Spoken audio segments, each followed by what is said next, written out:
Luke! Take these two over to the garage, will you? I want them cleaned up before dinner. But I was going into Toshi Station to pick up some power converters. You can waste time with your friends when your chores are done. Now, come on, get to it. All right, come on. And the red one, come on. So, funny story, I only learned about this fans-only thing because of the controversy.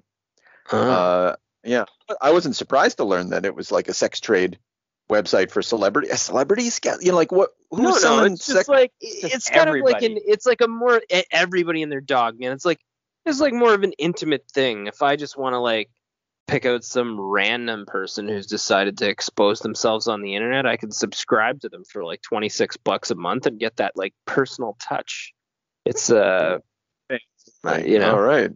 Yeah. Maybe they'll inbox message me or something, or fucking shout me a nod on the live stream. I don't know.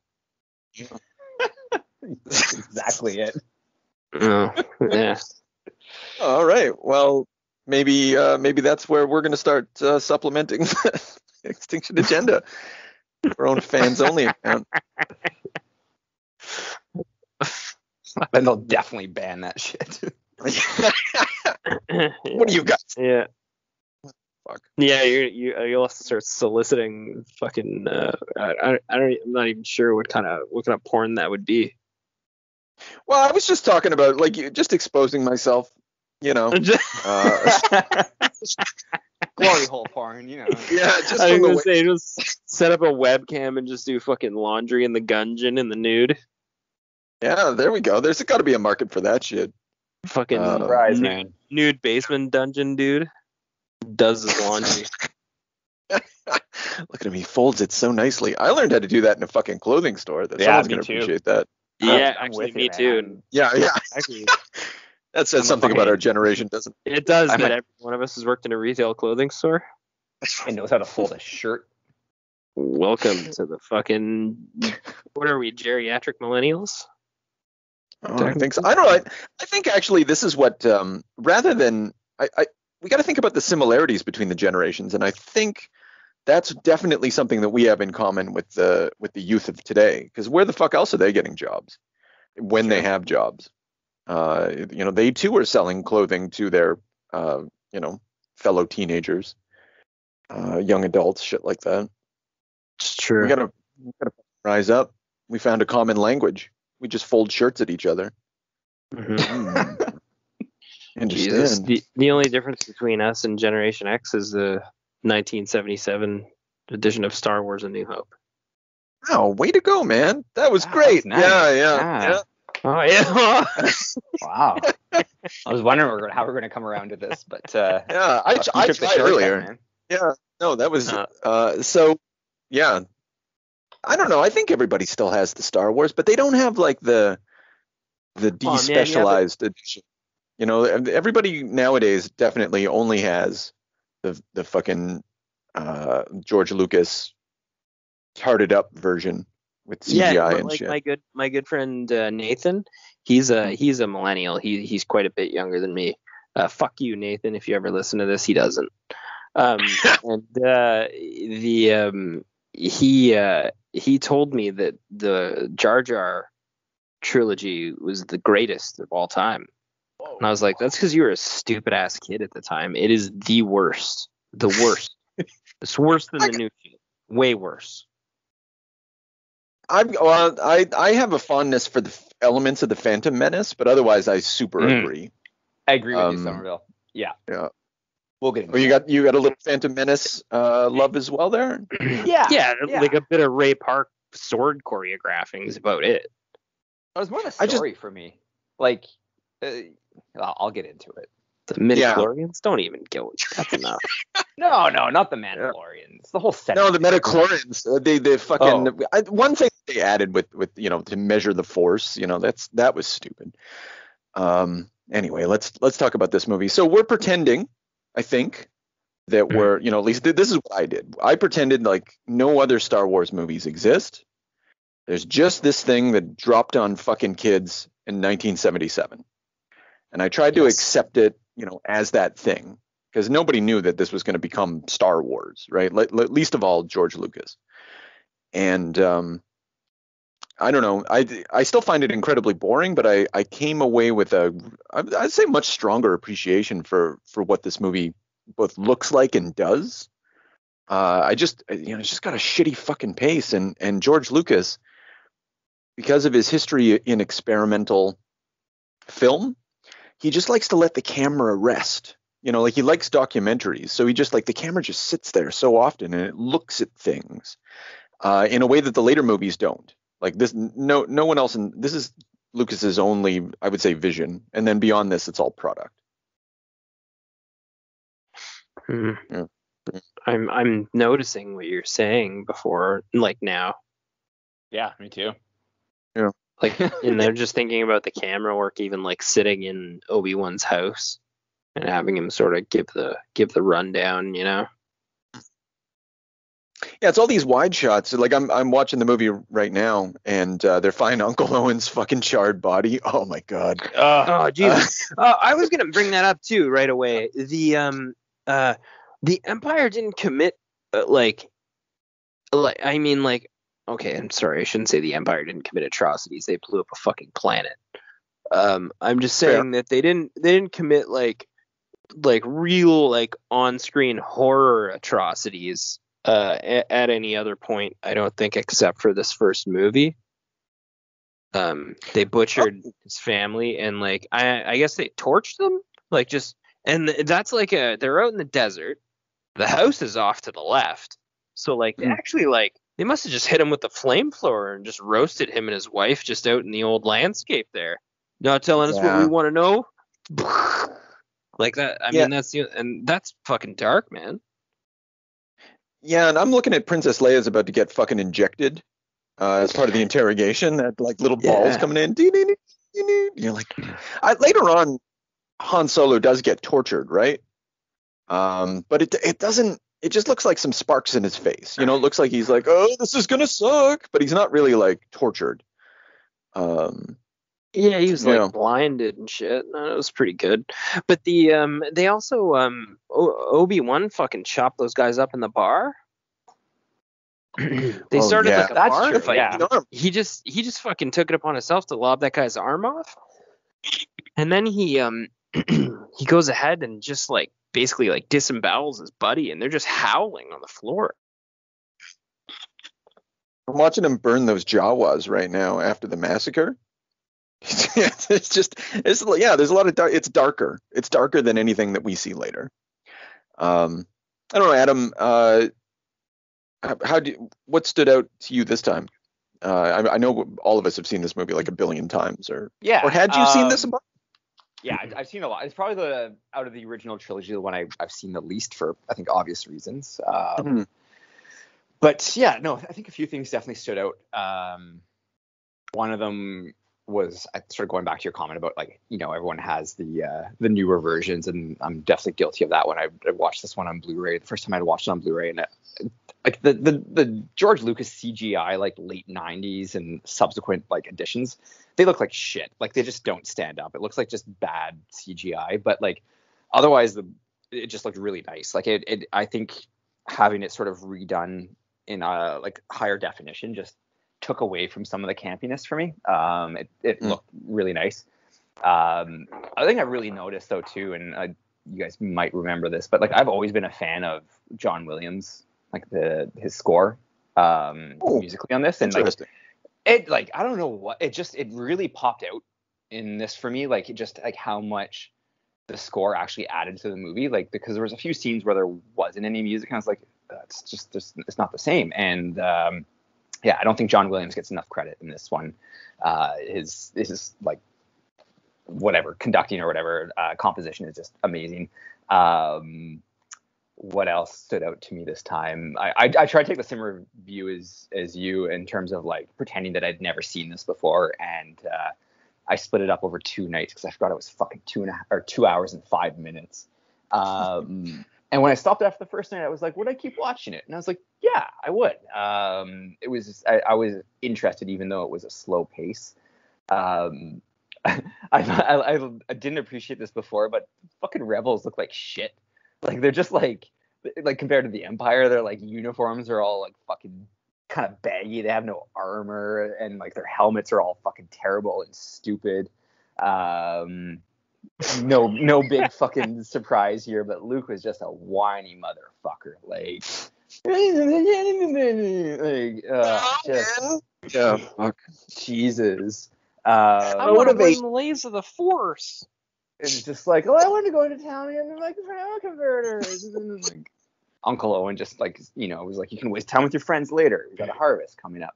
But yeah, just like a whiny cow for most of it. What else are some of my observations? It's hard, right? Because we've seen this thing, like you said, a million times. I think, and we sort of touched on this the other night, like the conclusion of it all, like that end fight scene, I thought was better than I remembered. Like it was kind of by far the best part of the movie. Some good suspense. Like how Vader just comes out in his like, I don't know, prototype TIE fighter and just like stay in formation and just like take care of it all. And it like kind of makes me wonder, like, why'd you bring these two fucking lackeys with you anyway? But whatever, he did that. And the other thing I mentioned too, which I thought like pretty much the acting overall was fucking terrible.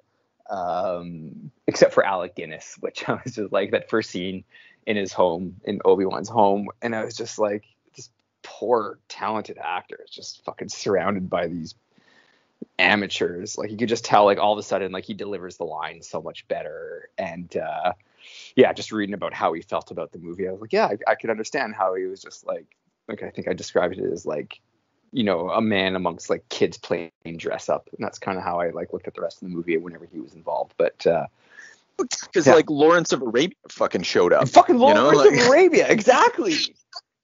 And he starts talking about the Clone Wars and shit, like, and he just like he's got like intonation to his voice and all that, and it's like up until that point, I mean, really, the best acting that we have, and I don't even want to call it acting, it's voice acting, but it's James Earl Jones. Like, thank fucking God for him. Yeah. Funny about the score. I didn't care for it as much this time. Really? It obviously it has strengths, but it's I found it distracting me because when heroes show up, it's very operatic, of course, and that's purposeful, space opera. And when the heroes show up, it has the ding, ding, and it's just a little lighter, and he has themes for the rebels and the Empire. But the only music I like is the Empire's music, or when there's tragedy, or when there's like big drama happening. But when he's just doing the music for the rebellion or our heroes, it just feels like a little comedic, a little light. And I know that's because this was for children. And yeah, I don't know. It just kind of took me out of it. That's all. Not saying it's bad. Just it took me out. I'll accept your perspective. That's fair. Yeah, I know. I know there's a lot of John Williams kids out there, so I'm treading lightly here. No, I take your point though. Like it could be cheesy at some points. I just it is very operatic, and maybe that's why I liked it. I just thought the scenes where it was really big sounding, it kind of added to those scenes, and I feel like he's not given enough credit for that. Just like I feel like James Earl Jones maybe wasn't getting enough credit, but I don't know, maybe he was. I'm just not like a total Star Wars geek, so. Yeah, I feel that James Earl Jones gets a lot more credit than. Well, he just gets a lot of credit. Sorry, there's no, he doesn't he, James? I read that David Prowse, who played the Darth Vader body, never met James Earl Jones. That's funny. Isn't that odd? I love listening to the sort of outtakes with Prowse's like vocals over it. It's just like, you're gonna find the rebels and get them. Like it's just like so Jesus, terrible. Like terrible, yeah. Like Milli Vanilli.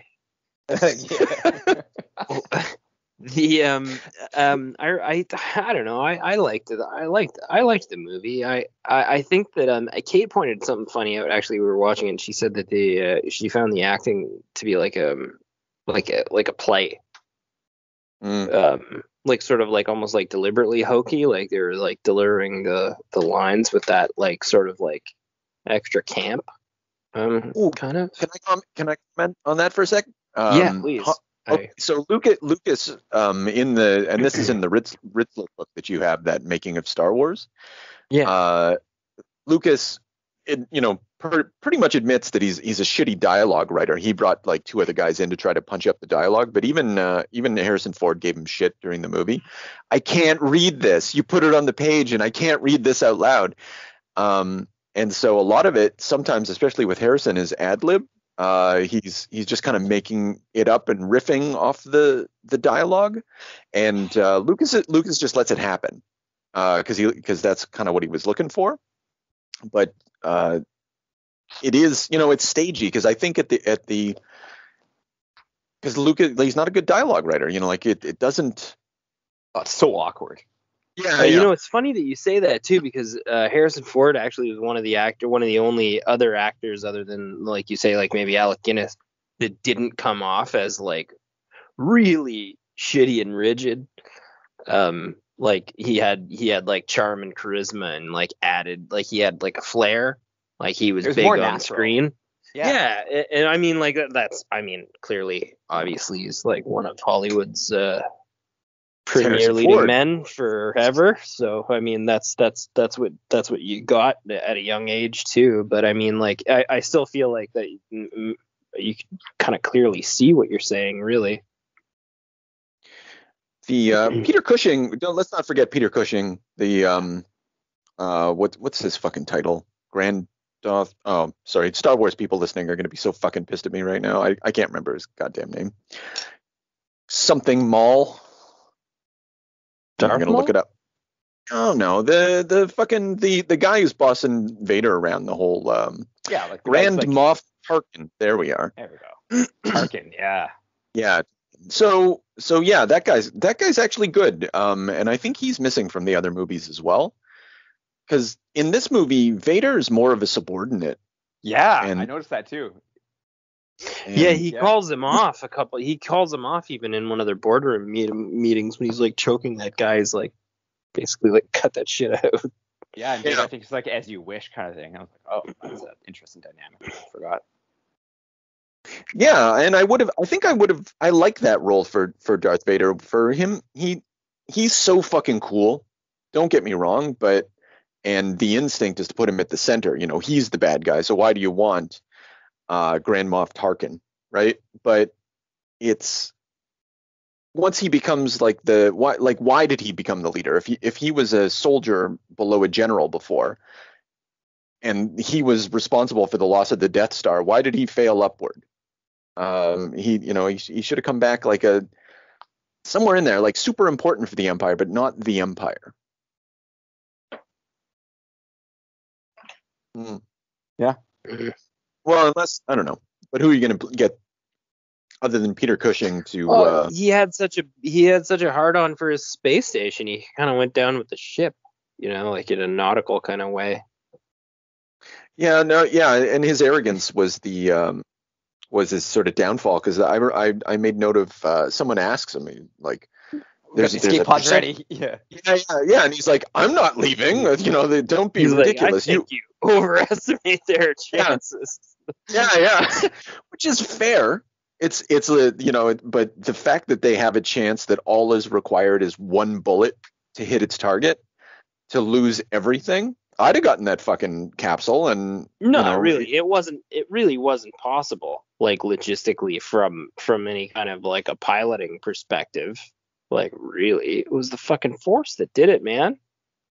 It's just those, it's Luke's. It's no different than shooting womp rats. That's bullshit, man. That was the Force.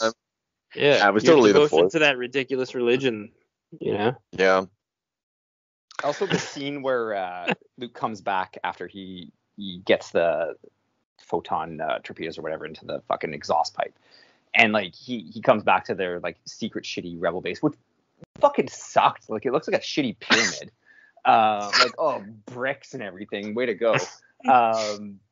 But they're all like celebratory, like, yeah, we did it. I'm like, you just lost your entire fucking fleet. Like, everything is gone that you guys have. Yeah, you killed the Death Star, but like the Empire is not gone.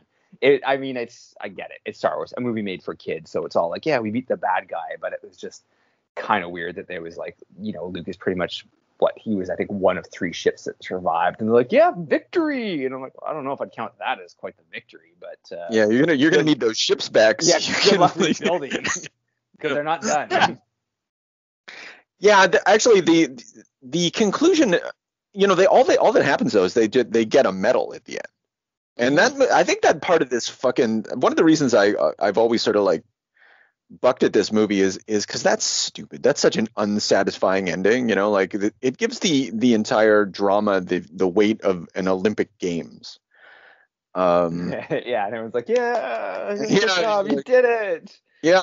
Okay, all right. Does this mean that the Senate is back? Because that got, that got disbanded, that got dissolved Yes. earlier. Like there's, that you're was still the other in point I an wanted empire. to make.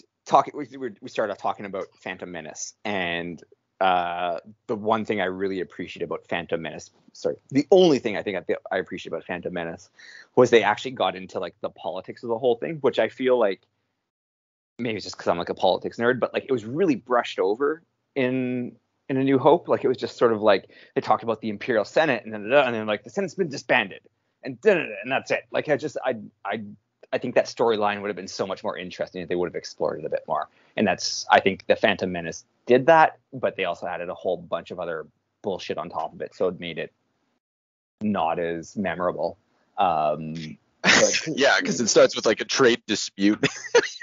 Well, yeah, but like like the whole idea of like someone taking over the Senate and like disbanding it and changing it into an empire. I mean, I don't know. I just thought that storyline would have been much more interesting. It was like a backdrop to the dialogue in A New Hope.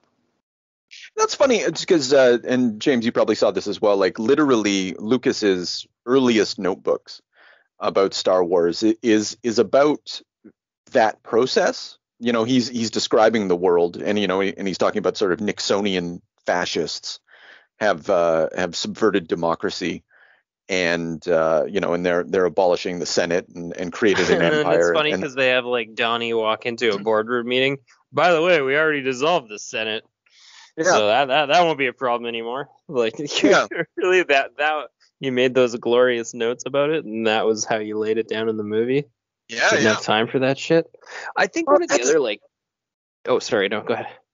Oh, I was just gonna say it's kind of the world building. Like you're one of the things that everybody liked about this is that like that offhand line is so enticing, and so is a lot of stuff in this movie. Like even the talk of the Jedi and the Clone Wars. There's a world here, like a Tolkien-esque world that's already been, and you got to catch up with it. Yeah. He's not going to walk you through it and talk about who the Jar-Jars were and stuff like that. Like in the way that I think the older movie, the later movies, the prequels will. Anyway, James, you were going to say something. I'm sorry. No, you're right. They have it set up that way where it's like you're inserted and almost every scene you get like sort of like like the dialogue like brushes past how grand the world is and how many parts to the story you're missing, kind of.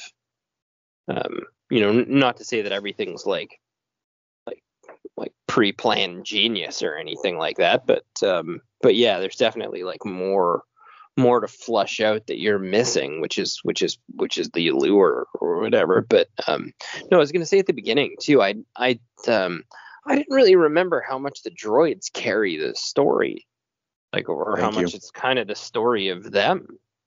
Going like it's odd to like you really like C-3PO and R2 are your sort of like entry protagonists that carry through the whole movie.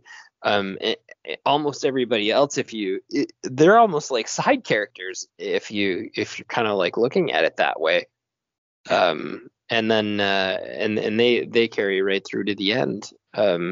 And it's kind of weird to like, because they're not really like Luke's your lead, and then Han Solo sort of takes like a buddy role in Princess Leia, and then those are your like main cast of characters or whatever. But they kind of like they juxtaposition it with the droids sort of like having their own it's almost separate. Like they have a path, but they're treated as like kind of second class as soon as they find the humans they're looking for. But then they sort of like muddle through to the end with everybody. Yeah, the first 20 minutes of this movie only features them. It takes that long for Princess Leia's introduced, and so is Darth Vader and stuff. But it's not. You're right. It's not their story. For the first 20 minutes, it's just them fucking around in the desert and escaping and that sort of thing. Yeah. And this comes from and again, anyone Star Warsy is going to already know this, but those two characters are sort of the two characters from a Japanese movie called The Hidden Fortress. Lucas was thinking about that. It's just like two bumbling characters who meet a general and a princess and that sort of thing, and engage in a sort of rebellion. And he, amongst many other things, like he steals actual scenes from that movie. But I'd say the biggest thing is probably him using R2-D2 and C-3PO as those two bumbling characters. Like the two comedic side characters are the framing device for the entire film. And that's so smart. And they're charming. Well, it is, that's hard to pull off.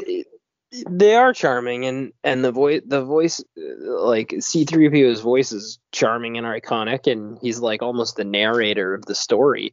Kind of, but he's a bumbling goof, and he's like the comedic relief or whatever. But I think that's kind of the I don't know if that's like his kind of like downfall throughout the other fucking 6 movies, is that he feels like there needs to be some kind of comedic relief. There really doesn't. I see. Like, that's yeah.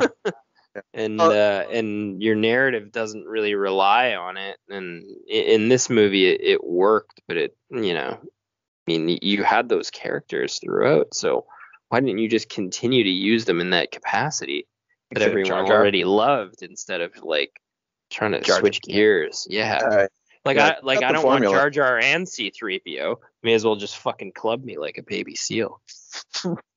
Fuck. One thing about the another thing about this movie that I feel is missing, perhaps from the prequels, is there's a lot of humans talking to aliens and us not knowing what they're saying.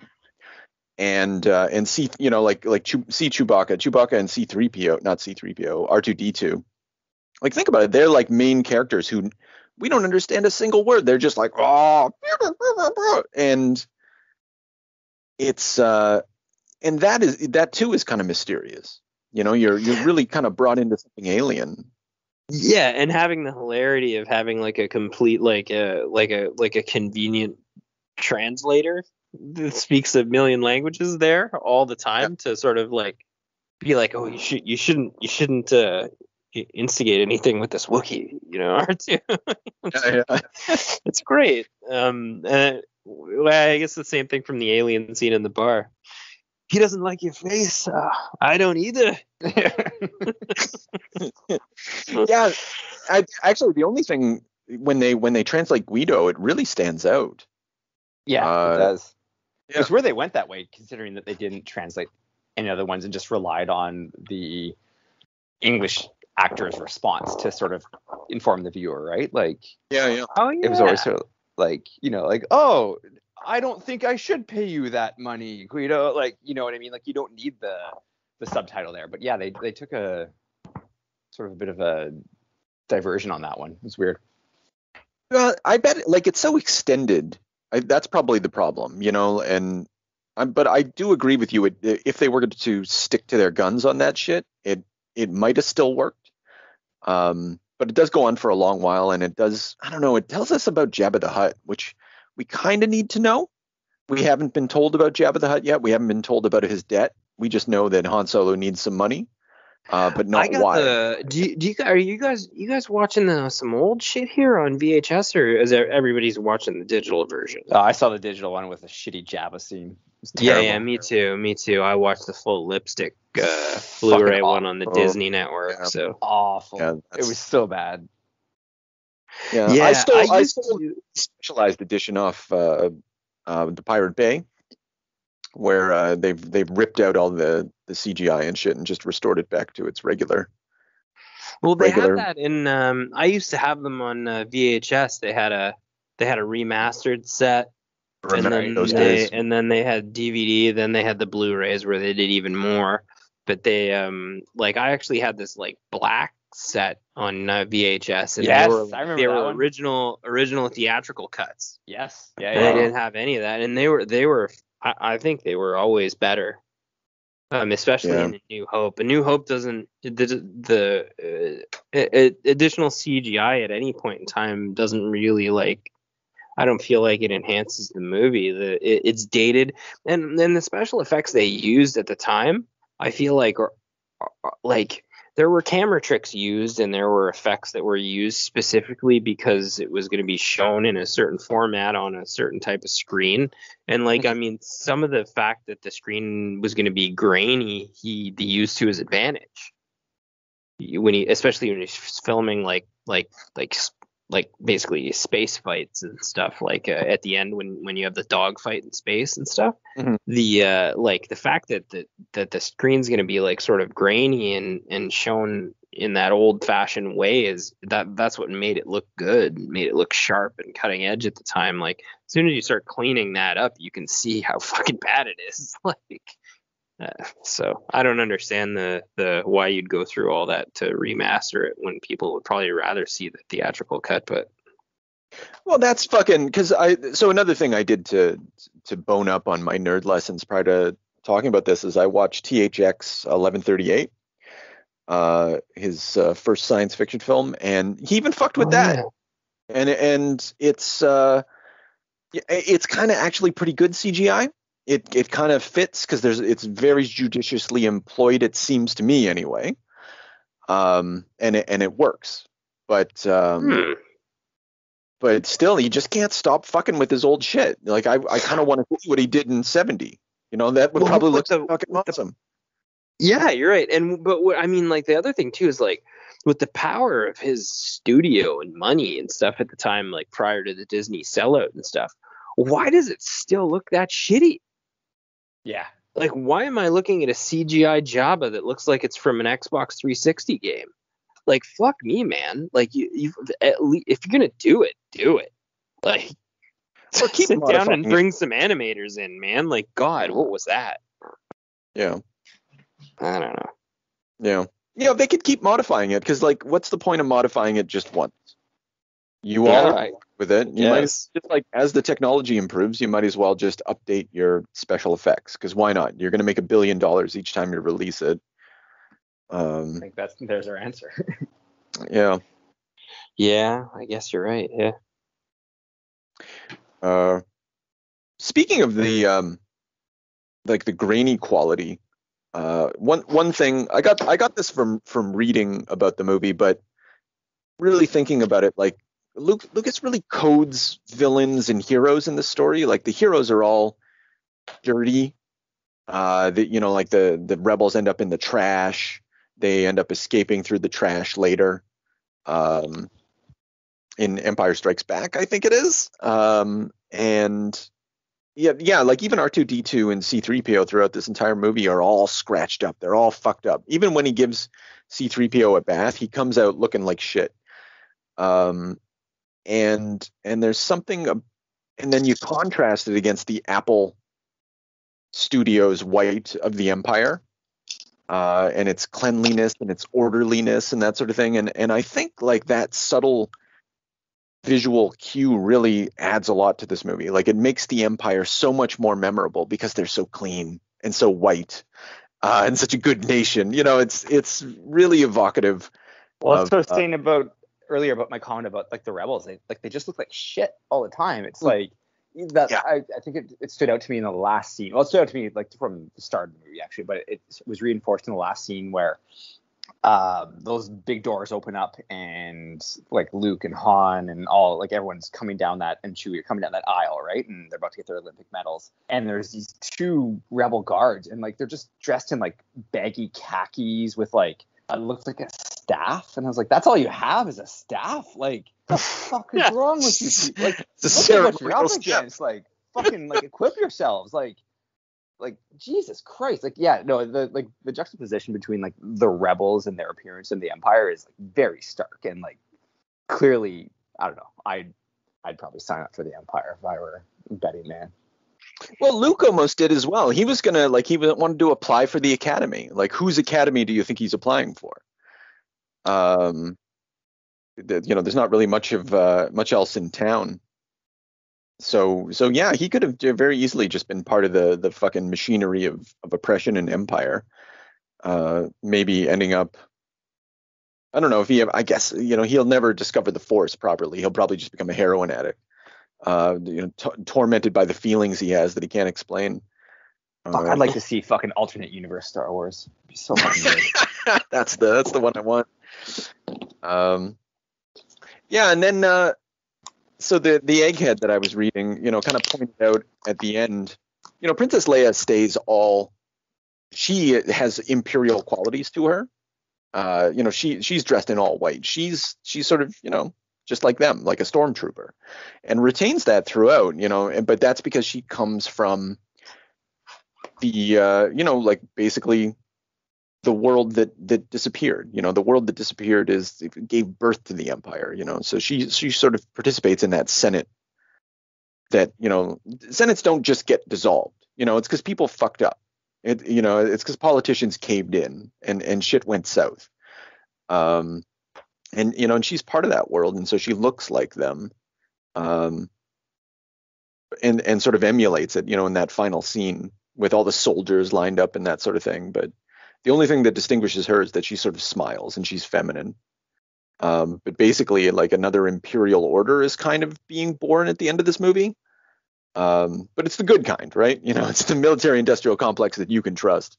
It's our kind, yeah. It's fine. Yeah. I don't know. I that kind of gave me food for thought to kind of swash this thing around, because you go fishing around like, how do I think about this fucking movie? I don't know. It's boring. It's kind of cool at points. The jet scenes at the end are fucking really good. Sorry, I know you kind of, I don't know if anyone agrees with me, but I thought it was like a proper fucking jet fight at the end of this movie. Yeah, that was actually like one of the standout scenes, I think. Like Adam was saying, the lightsaber fight, that was the shit. Like, because they toyed with the lightsaber a little bit up till then, but you didn't think you were gonna get like two Jedis having a fight until that moment. But is that the first time Darth Vader's revealed to have his lightsaber also? Yeah. It is, right? Yeah, there. so it's like shocking. I said jet fight, but I can see how you. No. I was gonna go back to the jet fight, right? And then I was gonna say that scene was the standout scene, and then at the end, the big dog fight at the end with the like the space battle at the station.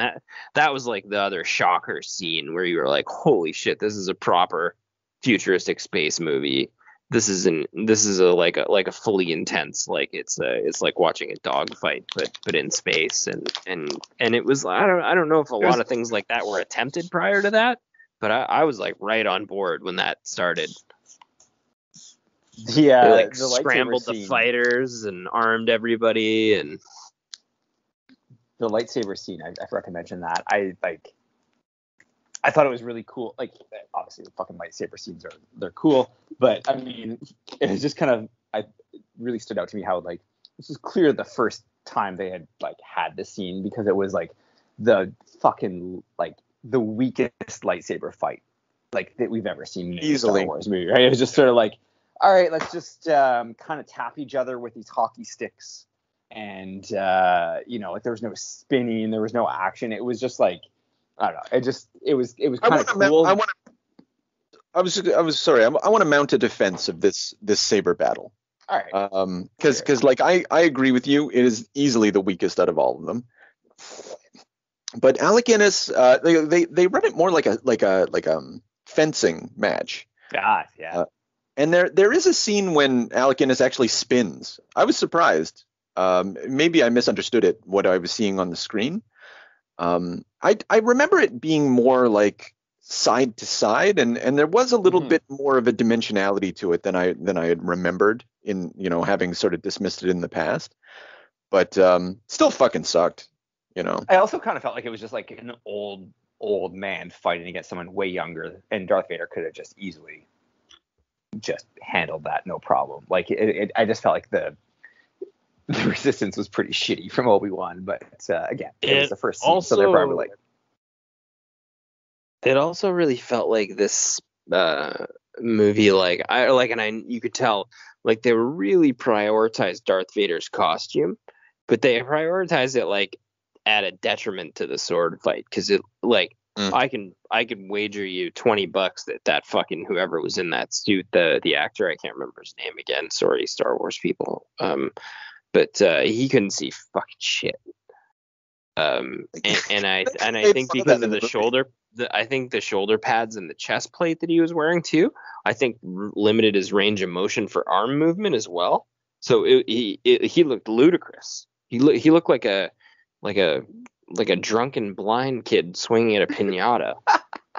It was fucking. And then Alec Guinness is trying to make it look smooth and fancy. I mean, he did his best. But it is the weakest, but still kind of like, because like if you scale this back to 1977, and then you also like let the whole like you were saying, James, like leave this as a standalone. Like this is the first time anybody ever saw a lightsaber. They really dragged out the lightsaber fight till almost the bitter end of the movie, and when it happened, it would have been like, holy shit. Yeah, I'm looking at it right now, and you're right. Like Darth isn't. Alec Guinness he's twitchy, he's moving around and stuff. Like he's trying to sell it, and Vader can't. Like his blocks don't look real. He's the problem in this fight, which is a shame. I feel like they addressed this in Spaceballs, but. Oh, they did. Yes, you're right. Flips that mask up. Like, it's so hot in here. Yeah, exactly. It's so hot, I can't see anything. Well, even Luke later on wearing the blast shield, the mask. He's like, I can't see anything in this, because he's fucking stupid idiot. Really appreciate you bringing up Spaceballs there, Adam. Yeah, I had to. Nice reference. Jesus. Nobody gives me the strawberry. I don't know. Fuck. That's good though. That movie deserved it. After a while, like someone's got to punch at Star Wars. I guess everybody probably did. Like I don't know what Mad Magazine was doing at about this time, but I can tell what Mad Magazine was doing at this time. I can see the characters on the page, just ripping this thing apart. Alec Guinness made a fuck ton of money off this movie. Did you guys bump into this? No. All right, so he didn't get paid very well for having showed up, but he got a cut of merchandise. Whoa, what? Oh, Machina. Yeah. Man, he's got to be fucking giving his agent a pat on the ass for that move. Yeah. So yeah, I don't. I watched an interview, him talking about it. Like he doesn't speak well of the movie, but he was just like, "Well, I made a good business decision." Oh my god, if you got a percentage of that, and the way that this thing like blew up without them knowing it was going to, that's just shit luck. Yeah, and all he has to do is come back and do like a voiceover, Luke, Dagobah. Yeah. Anyway, that's always pleased me about this movie. Just thinking that but it this looks really fucking good in a way that everything this world is so immersive. Like it's so gritty, and they spent so much time with it. Like they've got their own fucking chess game. I could just talking with someone. I know a guy who saw this when he was a kid. When it came out, and it was just not like anything else that was on sale at that time. Yeah, I can see that. Like this would have been pretty earth-shattering to like go to the theater and not know what you're getting yourself into, and be like, fucking dogfight in space. Yeah. Laser swords. Like I mean, it's so part of our sort of pop culture now that I think we take it for granted. And it's actually hard to watch it with sort of fresh eyes. But I can only imagine what it would have been like in '77 going to the theater and walking out of that thing. Yeah. You would have been going back the next day. That's what so many people did. Yeah. So many people went back to see this thing because it was now the one of the problems I always had with this movie is or with Star Wars in general is just like there's no sex in this movie. There's nothing adult about it. Like it's just a bunch of action and black and white politics, literally. And you're following a kid as they enter into manhood and shit like that. And for a while I was like, well, Lucas is a piece of shit. And he doesn't, he just makes movies that are garbage. But now that I'm gonna go to THX 1138, that's a hard movie, and like all the techniques of Star Wars are in it. Like you watch that movie and you see everything that Star Wars is going to be later.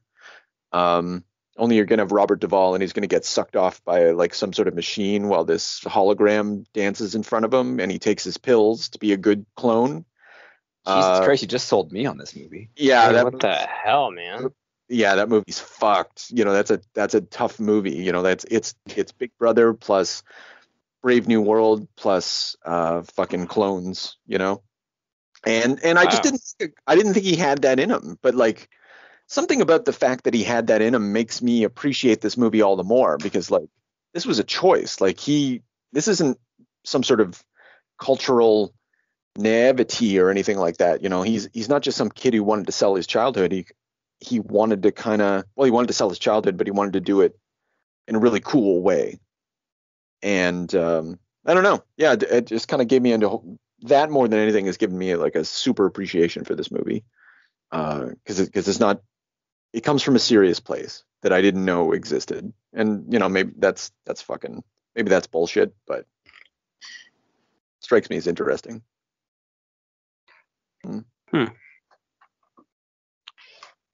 Right. Well, I don't know. We got anything else? I don't know. I don't think so. I think we we beat it to death. Do we like Chewbacca? Oh, I like Chewbacca. Yeah. What's wrong with Chewbacca? Chewie? Okay, I'm just wondering where we stood on Chewie. That's fine. Hey, you better relax. Yeah, fucking Chewie's fine. Relax, princess. All right. Yeah. I'm just trying to think. There's, it's a big.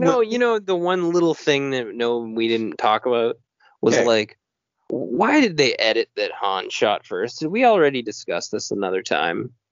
No, we've never talked about this to my knowledge. Maybe I don't know where. Okay, Adam. Well, we all know everybody knows the mythos of Han shot first, right? Mm-hmm. Yes, yeah, he shot first. Yeah, watch it happen. He's the fucking Greedo was coming for him. He's gonna bring him back to Jabba. He seems pretty serious. Han fucking makes a judgment call, blasts the fucker. Yeah, that's it. That's all there is to it. And then they've since then computer generated, amended the scene so that Greedo sort of takes the first shot, and then Han sort of beats him on a quick draw. I don't see any narrative point in doing that, and I also. Unless you're willing to cut Harrison Ford out of the movie, you can't really change the fact that he's a fucking scumbag. I mean, the whole narrative of the film is built on the fact that he's a scumbag. Yeah, fucking mercenary. Yeah, his conversion to goodness makes no sense to me, actually. I think that's maybe another strike against the movie in my brain, because he acts in a certain way, and then you don't. If he is turning around, it's just because he wants to fuck Princess Leia, but they don't sell that enough. Or he just wants cash and to bang Princess Leia. Yeah, they don't sell either of those things. They're just he's a good guy general now. What exactly? What was in it for him? Because he's a grown man, who's lived his whole life as a smuggler, and basically, if he wasn't shaking them down for ducats the whole time, there's no reason for him to be there. That's true. Even his to convince him to rescue the princess, It's like, she's a princess, she's rich. Yeah. Yeah, and then he goes, "You'll get like, paid. fucking I better." money. Yeah. You know? Yeah. Yeah, his first complaint is like, it better be worth the money. She's a fucking turbo bitch. Yeah. Yeah. Yeah, it's strange. You don't, it like, it's not like he's bad, like, you never see him do anything evil. So it's not No, he's completely bad. irrational. He's just like, he's fucking unscrupulous. He's just a scumbag. He's just there for the cash. Yeah. Yeah, it's maybe the distinction for all you role-playing game people out there. It's the distinction between scrupulous and miscreant. He's not a miscreant. He's just unscrupulous. He might even be a miscreant.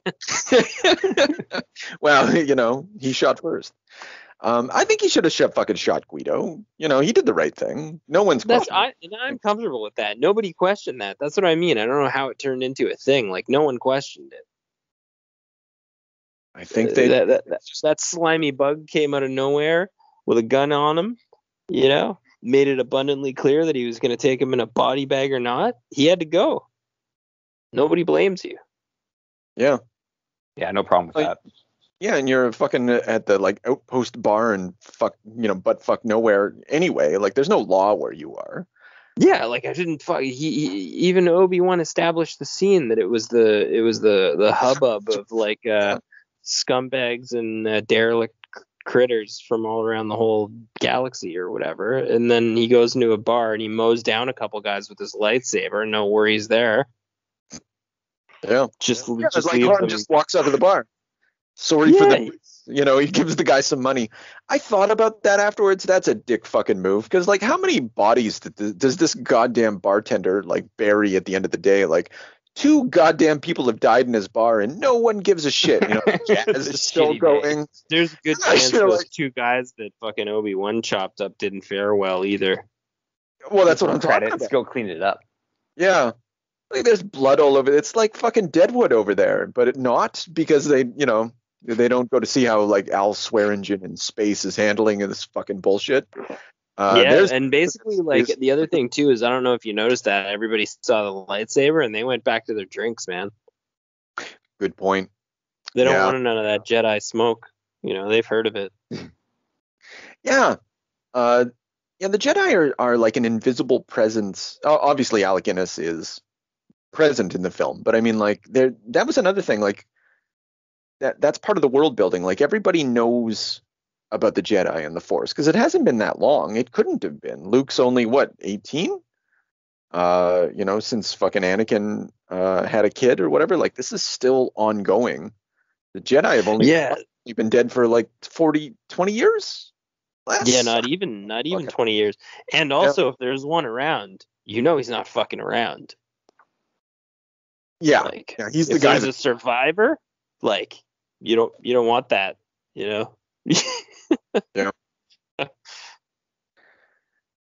Yeah, this story makes no sense with the prequels. Having just said Sure. Just like, oh boy, like, I wasn't expecting a lot, but like, it really doesn't work.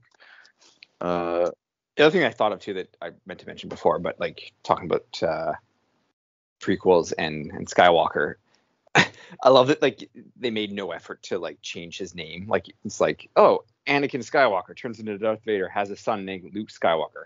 Hide him and call him Luke Skywalker. Like, it was just like, what? Like, couldn't you even, like, I don't know, fucking anything else other than, like, the last name that is, like, fucking synonymous with Darth Vader? Like, it's the way same to as hide Obi-Wan. him. Obi-Wan Kenobi is one of the, like, premier Kenobi. Jedis. Yeah. Like, on the Jedi Council. Yeah. I wonder if he means old Ben Kenobi. Nah, it can't be that. You literally named yourself Old Ben Kenobi from Obi-Wan? Seriously? Like, you couldn't go with like Johnny Walker? Yeah, like Gregory or something. Like, come on. Yeah, Greg the Hermit. Fuck, like, hide this guy. Jesus. Uncle Owen's a fucking piece of shit in this movie. Uncle Owen's a fuck. Man, well, he's just trying to keep his nephew safe, and also, man, listen, it was harvest season, okay? Give the guy a break. he's such a fucking dick though, and like the wife's like, you can't keep him here, and like He's got too much of his father in him. Yeah, He's like, he's a piece of shit. I don't want him to be a Jedi. He needs to harvest the water. yeah, and really, like, if you're that worried about it, kill him. Like, if you're worried that he's going to become Darth Vader, and you're worried that he's going to go off to like, at some point you got to tell him. It's like the Superman story. You got to show him the capsule that you came in, and tell him he's got a special destiny and that you got to hide. No. He's like, nah, fuck it. That's a crazy old wizard in the bush. Don't worry about that. Yeah. I was surprised by Ben Kenobi's old Obi-Wan. Obi-Wan Kenobi's a really good name. Great name. Darth Vader's a great name. Luke Skywalker's not a bad name. Everybody's got great names. But I was surprised. I was surprised by Ben Kenobi's. He just like, here's the lightsaber of your. And I don't believe that this movie believes that Luke Skywalker is the son of Darth Vader. Here we go. They retcon all that shit. I don't think this movie had that in all. I completely agree with that. Yeah. I think he thought this is a standalone flop. I don't know if that's well documented or if it's documented at all, but I'm pretty sure that they didn't think this was going anywhere. That it was just like they got the budget, they did it, they had a one-off, they had a great time. But I don't think that he had any plans for the additional movies. And the same right that they did this and they did these 3 movies. I don't think that he had anything but maybe a plot synopsis for any type of prequels or sequels at any point in time. They came as they came, I think, and then he just like you say, he just retconned it all. And I think he did that on the second trilogy and the third trilogy.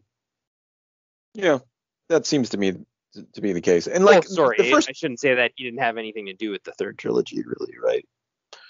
Oh, sorry, and I missed that you said third. But he was probably on a console. They called him from poolside. Those fucking matter to him. Yeah. Does it have Luke Skywalker in it? Great. Yeah. I'm wearing a Chewie fucking Speedo right now.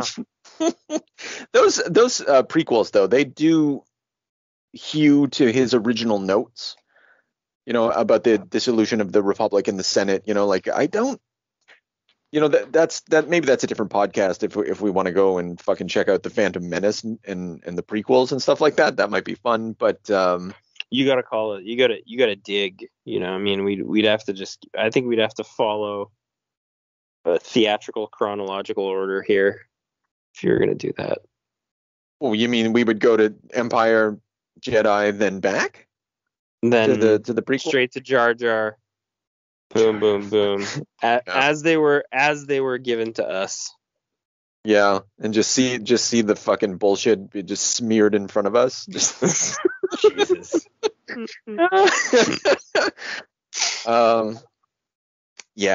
Yeah. So anyway, all right. So I don't know. I guess that's it. That's all I got on this movie. I'm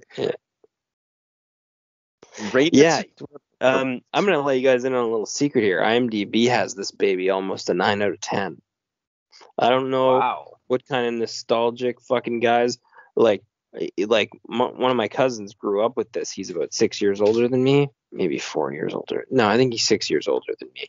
And I'll tell you right now, he had his little Chewbacca doll out, and he's just like, he's got a big Star Wars boner, big one. And I'm just saying, I don't know about any of that, but this is a fucking hard 6 at best. Oh wow. Okay, we're coming out like 6 Chewbaccas out of 10. Yeah, hey, that's right. I like it. I like the moxie you got there. Yeah. Putting it in its place, in its context and in its shit, I'm gonna give it 8 out of 10. But there's also, like on Rotten Tomatoes, they're like, critics review 8 out of 10, but like viewers review, I gotta be with you on 6 to 10. Because it's fucking boring. It just goes on for so long, and there's like, if you're kind of stoned, you can look at it and enjoy what you're looking at, and that's not nothing. But I'm never gonna rewatch this again. Wow, this is a lot. That's a lie. Might be. Yeah. No, I don't see the reason for me to do it. As you explain the Force to Matthew in great detail in his teenage years, you'll have to revisit. No questions asked. Yeah, we'll see. I'm gonna give it. I think I agree with some real. I'm gonna give it 8 out of 10. I actually, I came into this viewing expecting to have a lot lower opinion of this movie. It was really slow and long time to get into it. And maybe I'm giving it a good rating because I split it up, and so I had a bit of a reprieve. But I don't know. I was thinking that if this is all I saw and the sequel came out, I would be chomping at the bit to see what's going on next. I totally recognize the faults and the shortcomings of this movie, but despite its slow move, I was still kind of entertained unexpectedly. I should say pretty entertained, not kind of, pretty entertained. Yeah. And I was stoned during it, and I appreciate that much more.